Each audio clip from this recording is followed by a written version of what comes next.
If you ever attended a boarding school in Nigeria, you already know the golden rule. Every school has that one abandoned building, that one locked hostel room, or that one corner of the bush you must never visit after midnight. But in St. Jude's Secondary School, the rule was very specific, and every junior student knew it by heart. Never ever wipe the strange symbol drawn on the back blackboard of the old JSS3 classroom. For 10 years, no student touched it, no cleaner washed it. But when an arrogant new head girl decided to break the rule to show her power, she woke up the school's darkest, deadliest secret. Meet Blessing. Blessing was the new head girl of St. Jude's. She was brilliant, passing all her exams with flying colors, but she was also incredibly arrogant and wicked. She loved power. She loved the fear in the eyes of the junior students when she walked past. To Blessing, rules were meant to be enforced by her, and absolutely no one could tell her what to do. It was a Friday morning. The Federal Inspectors of Education were coming from Abuja to inspect the school on Monday. Principal Okoro had ordered a massive, total cleanup of the entire school compound. Blessing, wanting to impress the principal and show off her authority, gathered 3 terrified JSS1 students and marched them towards the most feared place in the school, the old block. The old block had not been used in 10 years. The paint was peeling and the windows were broken. "Open it," Blessing commanded, pointing her cane at the door. The smallest junior, a girl named Joy, fell to her knees crying. "Senior Blessing, please. They said we should not enter this class. The senior said a ghost lives here. Please, senior, have mercy." Blessing laughed wickedly. "Ghost in my school? You, this bush girl, if you don't enter inside and sweep that floor right now, I will punish you until you forget your own surname. Open that door." Trembling, Joy pushed the heavy wooden door open. The room was freezing cold, even though the hot afternoon sun was shining outside. While the junior swept, shaking with fear, Blessing walked around inspecting the room. Then she stopped. On the back blackboard was the symbol, the legendary mark of St. Jude's. Blessing hissed in disgust. "Look at this rubbish," she said. "Federal inspectors are coming, and you people left this dirty drawing here." Joy screamed from the corner, "Senior, don't touch it. The senior said it is a spiritual seal." "Shut up," Blessing snapped. She grabbed a wet rag from a bucket. Without a single hesitation, she wiped the board clean. The moment the chalk disappeared, the temperature in the room dropped to ice. The heavy wooden windows slammed shut by themselves. The juniors screamed and ran out of the room, leaving their brooms. Blessing stood there, frozen. She suddenly felt a sharp, agonizing pain in her chest. She looked at the wet rag in her hand. The water dripping from it wasn't dirty water. It was thick, warm, red blood. Blessing ran back to the girls' dormitory. She washed her hands 10 times using heavy soap, but she couldn't shake the feeling of pure dread. That night, the haunting began. At exactly 12 midnight, Blessing woke up to the sound of chalk scraping against a blackboard. Scratch, scratch, scratch. It was echoing inside her head.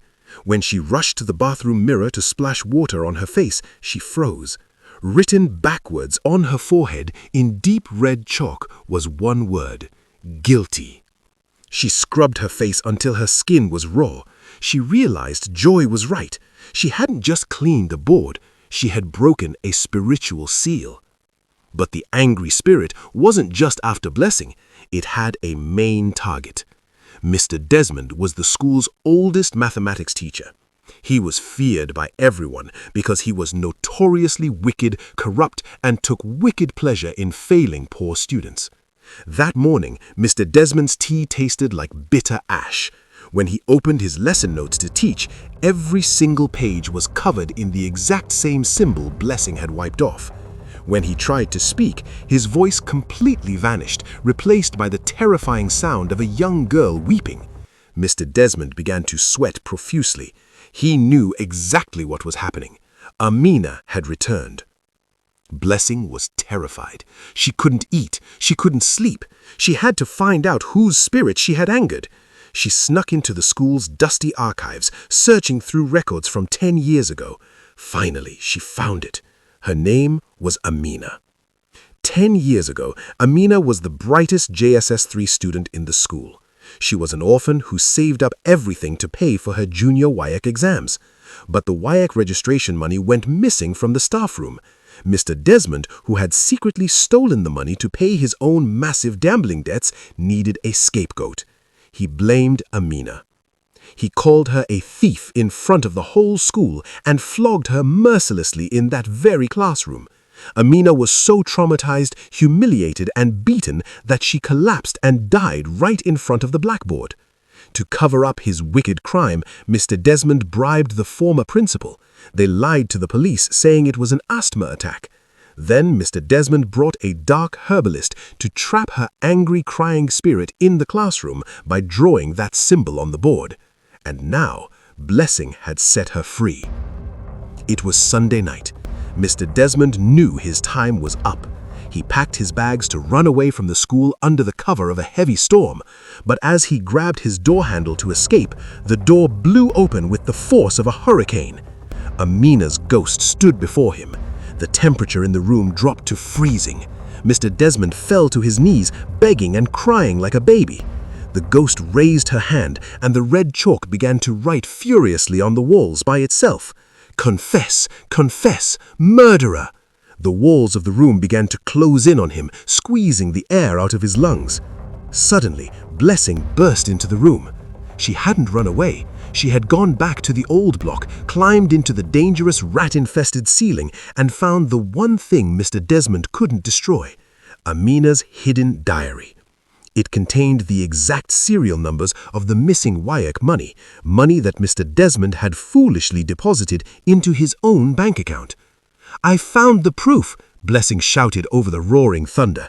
She looked directly at the terrifying spirit. "Amina, please, I am sorry I erased your mark. I was arrogant, proud, and wicked just like him. But if you kill him tonight, you become a murderer too. Let me expose him. Let the whole world know you are innocent." The ghost stopped. It looked at Blessing's tear-filled eyes. Blessing, the proud, arrogant head girl who used to terrorize juniors, was now on her knees, begging on behalf of a poor orphan she never even met. The ghost slowly lowered her hand.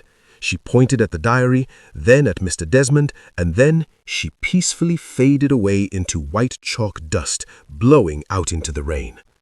The next morning, the police arrived at St. Jude's. Blessing handed over the diary and gave a full, fearless testimony to the principal and the federal inspectors. Mr. Desmond was arrested and sent to prison. The truth was finally published in the national newspapers. Amina was never a thief. She was a brilliant, innocent girl. From that day, Blessing changed completely. She broke her cane and threw it away. She stopped bullying the juniors. She realized that real power is not about making weaker people fear you. True power is standing up for the truth. The old JSS3 classroom was finally renovated, painted bright white, and officially renamed the Amina Memorial Hall. The bloody chalk symbol never returned. Sometimes the things we arrogantly dismiss as village superstition are actually cries for justice waiting to be heard. Blessing learned her lesson the hard way, but she ended up saving her school. Now, I have a question for you. If you were Blessing, would you have entered that haunted room to save a wicked teacher from a ghost? Or would you have packed your bags and run home to your parents? Let me know the absolute truth in the comments below. If you enjoyed this story, click the like button, share with your friends who went to boarding school, and subscribe for more thrilling African tales. See you in the next video.